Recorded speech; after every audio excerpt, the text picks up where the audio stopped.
Ousmane Sonko est revenu sur plusieurs sujets d'actualité concernant la gestion économique du pays, endettement, dette cachée, relations avec les institutions financières et internationales. Autant de thèmes qu'il a abordés sans détour devant ses compatriotes.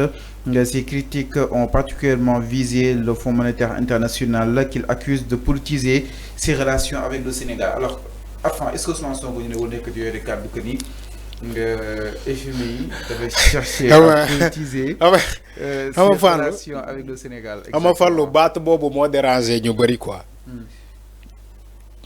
baat boobu xam naa moo déranger ñu bëri. gis naa ci yenn kaay bi ñu ne Ousmane Sonko il taxe FMI de quoi. J'ai pas lu. Enfin dugguma ci Sonko. ah liiroo ko. non liiruma ko nag franchement ma dugg ci Sonko. donc loolu la ñuy nekk di manipuler. donc FMI. FMI moom dafay jouer le jeu. FMI dafa jàpp ni Sénégal day daw ci topp ci ginnaawam mais quand FMI a vu que autorités yi nekkul les nouvelles autorités là nekkuñu ñiy daw ci ginnaawam moo tax ñuy jouer le jeu suba ñu dem bu gannaaw suba ñu ñëwaat. ñu ne Sénégalais non ils veulent les bons chiffres alors que ils ont les bons chiffres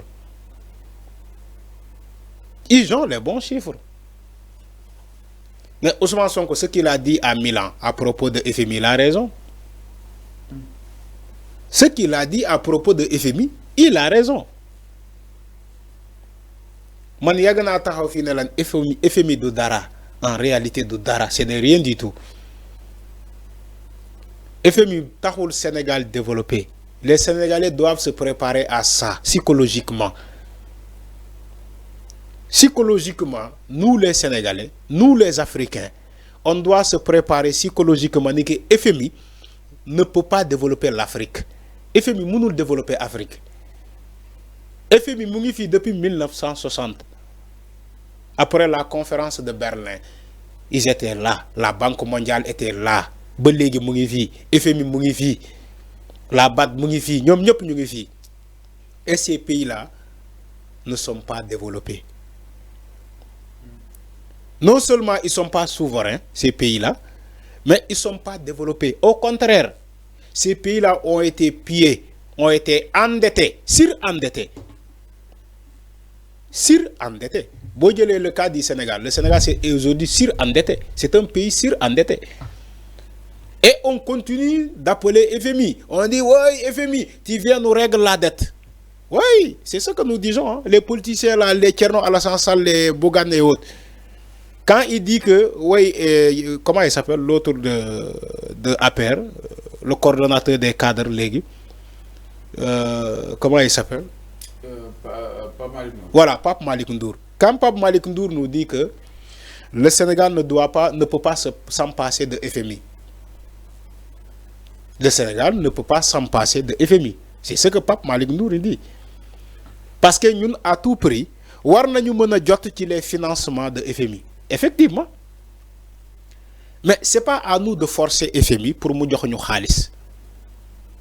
Je sais que Ousmane Sonko ne le fera pas. Je sais que Bassirou Diomaye Faye en tant que non, convaincre comment? Mais on les a convaincus, ils ont les bons chiffres. Pourquoi ils tardent, ils jouent le jeu de yo-yo? Non, le FMI joue un jeu de yo-yo. On les a donné les bons chiffres. Maintenant, ils attendent quoi? Ils attendent quoi? Et ils croient que le Sénégal va venir, voilà, di saraxu. Way di joy di nan way FMI jox ñu sinat dinañu torox. Duñu torox. Sénégal du torox parce que FMI jox ñu xaalis. Duñu torox. Képp ku la ko waxé archi faux amul. FMI a besoin du Sénégal comme le Sénégal a besoin de lui. Il faut ngeen xam lolu. FMI soxla na Sénégal comme Sénégal lu mu ko soxlaé mom. Sénégal naka la ko soxlaé? Non manam naka la soxla Sénégal. Naka la soxla Sénégal xamoko. Tu crois que xaliss bu muy jox Sénégal maye la. Du maye. L'argent sera remboursable. Après mais loolu la comme yow xaalis bi nga yóbbu banque rek banque bi day jël xaalis bi liggéey ko. Mais c'est comme ça.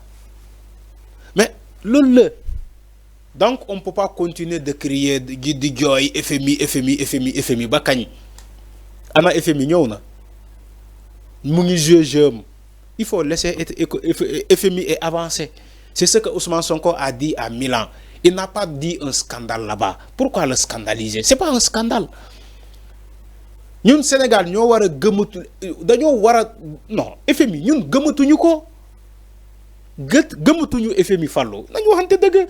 FMI depuis Senghor Abdou Diouf Ablaye Wade Macky Sall tey ba ci Diomaye FMI mu ngi fi demul fenn de mu ngi fi. Sénégal dafa développé waxuma ban pays africain moo développé xanaa les pays du Maghreb te ñoom faalewuñu FMI ñoom faalewuñu FMI de maintenant bu fekkee nous les pays de l'Afrique de l'Ouest peut-être ay Nigeria ay Côte d'Ivoire yooyu ñoo si tane mais boolewuñu leen sax ci les 10 pays les plus développés xanaa le Nigeria le Nigeria du FMI moo tax ñu développé Sénégal c'est Afrique yëpp xam nañu lu tax Nigeria développé c'est pas FMI ñëpp xam nañu lu tax Nigeria développé. Donc quand on parle de FMI on parle de la France. C'est la France. Quand on parle de FMI c'est la France. C'est la France. C'est ça. Le surendettement de ce pays, FMI est complice, la Banque mondiale est complice, la France est complice. Qui Macky Sall dette bu sénégalais, la dette cachée au Sénégal. FMI bini dafa complice. La Banque mondiale est complice et la France est complice. Aujourd'hui, on continue de parler de FMI. C'est pas sérieux. FMI bu ñëwé ñëw na bu ñëwulé on s'en fout. On s'en fout. En tout cas Sénégal mu ngi continuer progression sans FMI. On compte pas sur FMI pour se développer Fallou. Franchement.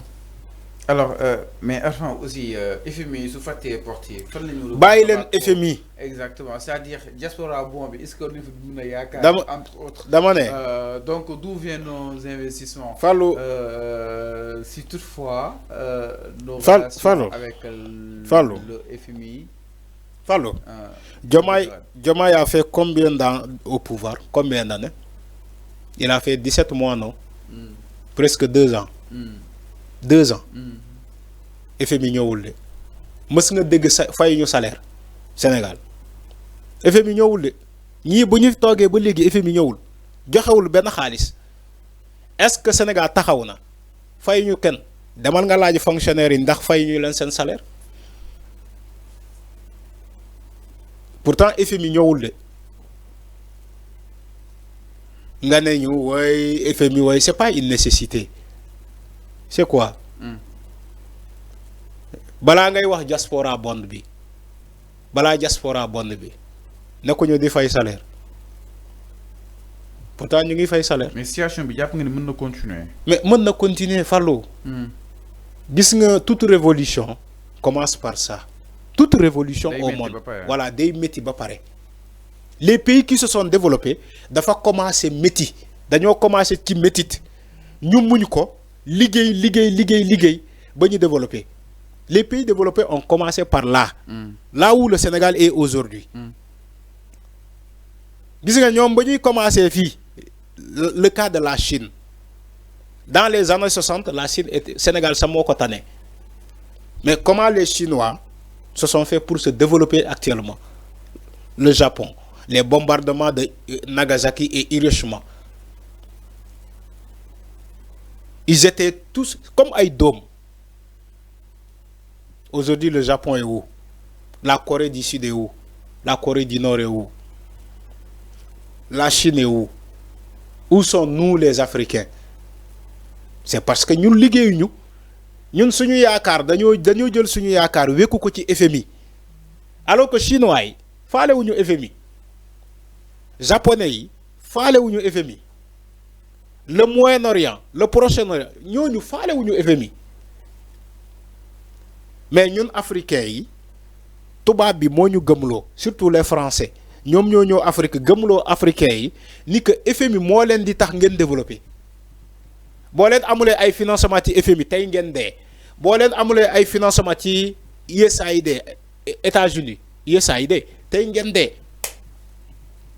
Sénégal ba mu ñëwee ba léegi Diomaye ba mu ñëwee ba léegi USAID dafa banque ay loxo ci les financements au développement des États-Unis dañoo banque seen loxo Diomaye ba mu ñëwee FMI dafa banque loxo mais ñu ngi développé Sénégal mu ngi continuer di dox lii ay leçon la Fallou ay leçon la. alors mi ngi naan exactement leer na par rapport ak li nga xam ne que moo di justement mbiru FMI ak li nga xam ne que moo di tolluwaay donc ki nga xam ne que moo di Ousmane Sonko def na li nga xam ne que moo di benn sortie ñëwaat na si exactement si nu mu gën a yaatoo si wàllu wunu mais alors ndax ñëw si beneen ponk sans plus tarder bokk na si ki nga xam ne que moo di justement maître Bamba Cissé tantôt installé mu daal di commencé